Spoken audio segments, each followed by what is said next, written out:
وہ اللہ کا نام لے کر جو بڑا مہربان نہایت رحم والا ہے۔ رات کی قسم جب وہ چھا جائے اور دن کی قسم جب وہ روشن ہو جائے،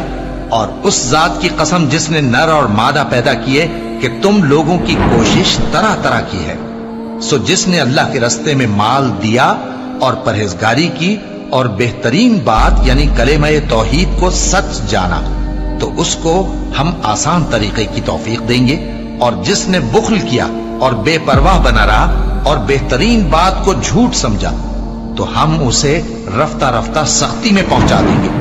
اور جب وہ دوزخ کے گڑھے میں گرے گا تو اس کا مال اس کے کچھ بھی کام نہ آئے گا۔ یقیناً راہ دکھا دینا ہمارا ذمہ ہے، اور بے شک آخرت اور دنیا ہماری ہی ملکیت ہے۔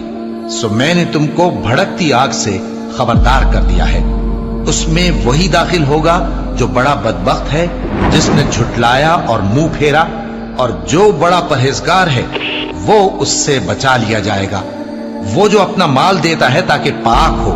اور اس لیے نہیں دیتا کہ اس پر کسی کا احسان ہے جس کا بدلہ اتارا جائے،